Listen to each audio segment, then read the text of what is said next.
네, 안녕하세요. 홍키노스입니다. 자, 오늘은 일산 식사동에 있는 위시티 자이 아파트입니다. 자, 화장실에서 누수가 있다고 합니다. 한번 현장으로 가보실게요. 자, 지금 여기가 이제 화장실 상태고요. 굉장히 좀 좋지 않습니다. 여기가 아래층입니다. 아래층 지금 화장실이고 이쪽 트렌치 효과 있는 부분에서 아파트는 이제 구조가 같으니까 이렇게 같이 판단을 하는 겁니다. 이쪽 천장을 보니까 위치가 이렇게 트렌치 효과 쪽이에요. 그럼 위층에 이렇게 바닥에 있는 트렌치 효과 주변으로 해서 이렇게 곰팡이가 많이 쓸어 있는 게 보이네요. 자, 누순 적이 많이 있습니다. 그리고 벌써 세 번째 누수라고 해요. 세 번째 누수라고. 자, 이게 세 번째라고 하면 위층도 그렇고 아래층도 그렇고 굉장히 많은 쓸데없는 에너지를 소비를 하는 거죠. 왜냐면 시간도 내야 되고요. 따로. 그리고 한두 번 뭐 방문하는 게 아니고 누수를 하다 보면 여러 차례 방문을 해야 될 때가 있습니다. 그럴 때마다 서로 시간을 내야 되고 또 시간을 맞춰야 되고 하다 보니까 굉장히 스트레스죠. 그렇기 때문에 누수는 될 수 있으면 아무리 작은 누수라고 하더라도 누수 전문가한테 맡기시는 게 좋습니다. 주변에 있는 누수 전문가를 컨택을 하셔서 일을 맡기시는 게 결국에는 정신건강에도 좋고 중요한 건 이제 비용적으로도 아끼는 길이죠. 왜냐하면 한 번에 이렇게 찾고 한 번에 공사를 해서 문제가 없게끔 그렇게 하는 게 중요하죠. 이분은 벌써 예를 들어서 뭐 100만 원만 들면 될 공사를 벌써 3번이나 공사를 하면 최소 뭐 금액만 해도 어마무시하겠죠. 그리고 아래집 그 복구 비용도 생각을 해야 되니까. 자, 비용은 예를 제가 이제 100만 원으로 들었는데 훨씬 더 적게 나올 수도 있고 훨씬 더 많이 나올 수도 있습니다. 요거는 이제 현장마다 다르기 때문에 요거는 전문가분들한테 의뢰하셔서 견적은 한번 받아보시고요.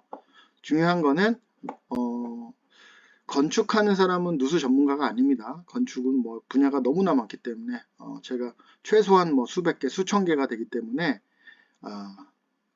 그런 게 이제 누수가 아니고 누수 전문가가 아니고 누수만 전문으로 하시는 분을 컨택하시는 게 중요하다. 여러 차례 강조합니다. 자, 곰팡이가 지금 많이 쓸어 있고요. 여러 상으로 봐도 이렇게 정상적인 부분은 이렇게 빨간색이나 노란색으로 나오는데 지금 물이 가득 차 있죠. 지금 보시면 파란색으로 보이는 부분이 누수가 있는 부분입니다. 자, 천장을 개방했어요. 자, 다행히도 이렇게 점검구가 있어서 천장이 개방이 됩니다. 화장실은 이렇게 점검구가 크면 클수록 좋습니다. 말 그대로 점검구라는 거는 문제가 있을 때 점검할 수 있는 이렇게 구멍을 이야기를 해요. 근데 점검구가 너무 조그마면 정말 이거는 뭐 사람 머리도 안 들어가게 사이즈가 작은 그런 점검구가 있어요. 그거는 그냥 말만 점검구지 실질적으로 점검할 수 있는 기능은 전혀 없는 거죠. 그리고 점검구가 이렇게 크면 문제가 이쪽 부분에 발생했을 때 수리도 가능하다라는 장점이 있어요. 안 그러면 수리할 부분이 이쪽이면 이쪽에서는 손이나 공구들이 안 닿아서 훨씬 더 먼 곳에 있을 경우에 손이 안 닿는 위치에 누수 부위가 있다라고 하면은 이거는 천장을 깨고 수리를 하는 방법밖에 없습니다. 왜냐면 공구가 진입도 안 되고 손도 진입이 안 되기 때문이에요. 자, 그래서 점검구가 중요하다라는 거 말씀드리고, 자, 그리고 여기 보면 동굴에 오랫동안 이렇게 그 물이 떨어지면 고드름이 생기죠. 종유석. 자, 종유석 모양처럼 이렇게 고드름이 생겼어요. 이거는 하루 이틀 안에 발생한 그런 누수가 아니고 오랜 시간 동안 지속적으로 조금씩 누수가 되고 있다라는 걸 의미합니다. 이런 것들을 이제 발견하지 못하고 지금 이제 증상이 심하니까 발견이 가능한데 증상이 이렇게 심해요. 심하니까 발견하는데 발견이 비교적 용이하게 가능한데 만약에 되는 단계라고 하면 이렇게 고드름이 없겠죠. 오랜 시간 동안 쌓여야 되는 거니까. 그런데 그런 상태에서 여기만 천장만 젖은 상태고 잘 보이지 않아요. 초창기의 누수들은. 그런데 이렇게 만약에 배관 쪽에 배관 쪽에 마치 문제가 있는 것처럼 배관에 이렇게 물 흔적이 있는 경우들이 있어요. 이럴 때 배관을 교체한다든지 수리하는 경우들이 있는데 이거는 잘못된 접근 방법입니다. 구분을 해야 돼요. 위쪽에서부터 타고 내려와서 이렇게 배관에서 새는 것처럼 보이는지 아니면 실제로 이렇게 배관에서 누수가 있는 건지 이런 것들을 구분을 정확하게 해야 됩니다. 자, 그리고 여기 보면은 물이 계속 떨어지니까 이렇게 플라스틱 보이시죠? 요게 꺼낸 겁니다. 이렇게 물이 굉장히 많이 차 있어요. 철방철방. 한번 볼게요. 네, 이게 이쪽 천장 위에 있던 누수가 돼서 이쪽 천장 위에 받쳐져 있던 여기 밑에 이렇게 받쳐져 있었죠. 물 좀 많이 있네요. 한 3분의 1 정도 물이 차 있었어요. 근데 이제 물이 많이 떨어질 때는 훨씬 더 많은 양으로 물이 찬다고 합니다. 즉, 물 떨어지는 양의 변화가 있다는 얘기죠. 이럴 때는 온수배관, 냉수배관 혹은 난방배관의 이런 상수도 배관 문제일 가능성은 낮고요. 이렇게 방수 문제라든지 아니면 하수배관 문제일 가능성이 높습니다. 자, 그런데 이런 종류의 누수들은 찾기가 좀 어려운 게 이렇게 결국에는 초창기에 이렇게 진압을 하면 좋은데 결국에는 화장실 천장에서 물이 떨어지고 나서야 알 수가 있다는 게 좀 어려운 그런 부분이죠. 그리고 물이 윗집에서 물 쓰는 양이 많지 않으면 또 말라버립니다. 그렇기 때문에 인식하기가 쉽지가 않아요. 결국에는 물이 아래층으로 떨어져야 알 수 있는 거죠. 자, 그리고 여기는 이제 식사동 위시티 자이 같은 경우에는 이렇게 이중배관으로 구조가 되어 있습니다. 자, 이렇게 배관이 있고 왜 이중배관이라고 이야기를 하냐? 이쪽 안쪽에 보면 전선 CD관이 있어요. 그래서 CD관 안에 이 배관을 삽입하는 구조로 시공이 되어 있습니다. 그래서 관 안에 관. 그래서 이중배관이라고 하는데 요거는 왜 이렇게 설계를 해놨냐? 만약에 이런 배관 쪽에 중간에 크랙이 발생해서 누수가 됐을 때는 아랫집 천장으로 모여서 떨어져라. 어떻게? 이 CD 배관으로 유도를 해서 이쪽으로 물이 떨어져라. 왜? 화장실은 방수가 돼 있으니까. 만약에 화장실로 물이 안 떨어지고 위에 집 거실 천장으로 물이 떨어진다고 한번 생각을 해보세요. 그러면 거실 천장도 다시 목상이나 이런 것들이 다 썩으면 다시 시공해야 되겠죠. 석고보드도 다시 해야 되고 그래서 목공 작업하고 도배 작업을 다시 해야 되는데 그러면은 비용이 굉장히 좀 많이 들겠죠. 그렇기 때문에 이렇게 비교적 안전한 화장실로 떨어져라 라고 유도를 한 그런 종류의 설비입니다. 자, 그렇기 때문에 이런 화장실에서 누수가 된다고 해서 고집을 부리시는 분들이 있어요. 아니 고집을 이제 부리실 거면 정확하게 알고 이렇게 해달라고 하셔야 되는데 그게 아니고 본인의 그냥 어디서 이렇게 들으신 카더라 통신으로 이거 아니냐 이렇게 해서 라고 하면 저희들이 이제 설명을 해드리면 수긍을 하시면 좋은데 본인의 생각이 너무 확고하신 분들이 계세요. 그런 분들은 공사하기가 어렵죠. 왜냐면 그분들 생각대로 공사해야 되는데 그게 원인이 아닐 경우들이 많기 때문이죠. 그렇기 때문에 우리가 아프면 의사쌤한테 찾아가서 의지를 하고 어드바이스를 받는 이유는 그분이 우리들보다 더 의학 관련해서는 더 전문가고 경험이 많기 때문이에요. 그러면 그분의 소견을 따르는 게 맞는 거지 내가 이렇게 돼서 이거를 수술을 해달라? 내가 수술 결정을 하는 게 아니죠.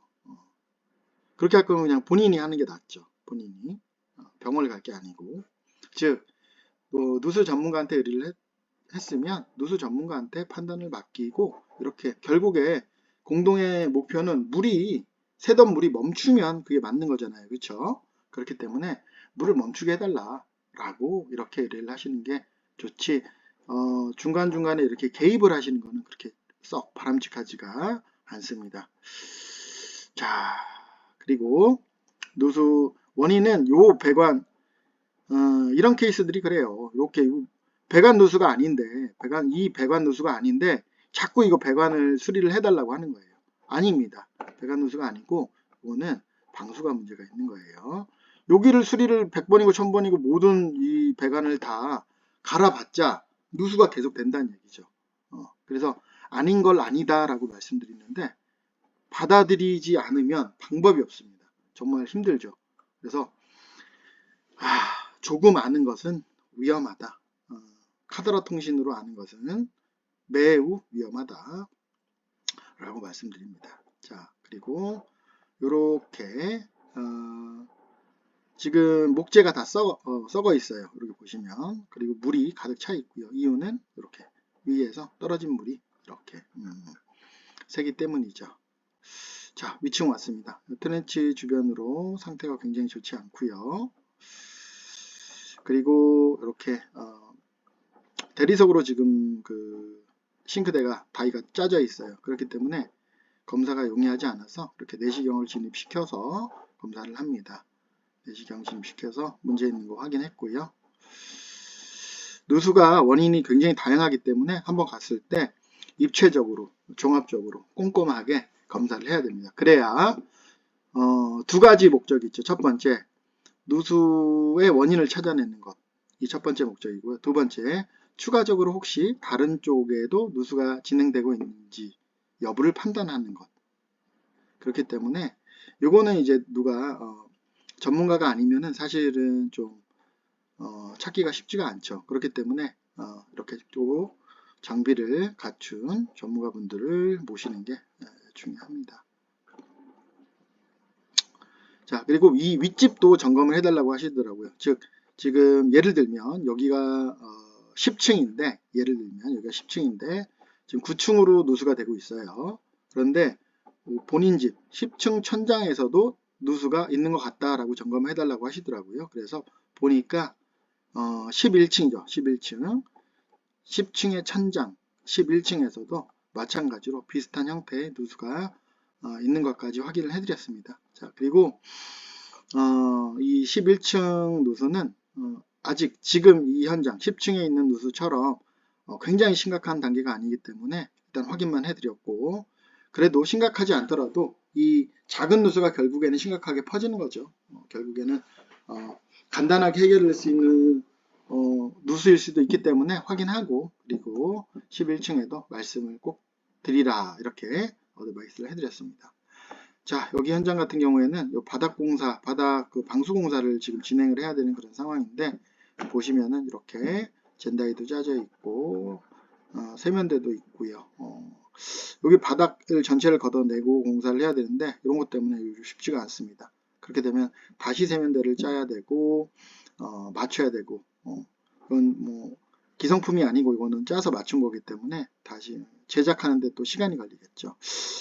마찬가지입니다. 욕조도 이렇게 마감이 요새 하는 그런 마감으로 되어 있지 않고 옛날에 하는 마감으로 되어 있어요. 그래서 이런 부분에 대한 좀 협의가 필요한 지금 상황입니다. 자, 그리고 이 샤워부스도 제어링이 불가능해요. 이렇게 보시면은 붙어 있어요. 그렇기 때문에 얘를 떼어내고 다시 사용하는 게 불가능한 상태입니다. 자, 뭐 사이즈인데 1965 그리고 1603 이렇게 나오는데 일반 화장실보다는 좀 큰 편이에요. 그래서 그거에 대한 공사 이야기는 다음 시간에 그렇게 진행하는 걸로 하겠습니다. 자, 공사 이야기도 다 끝나고 나서 정리해서 한번 말씀드릴게요. 자, 이상으로 한큐누수 조반장이었습니다.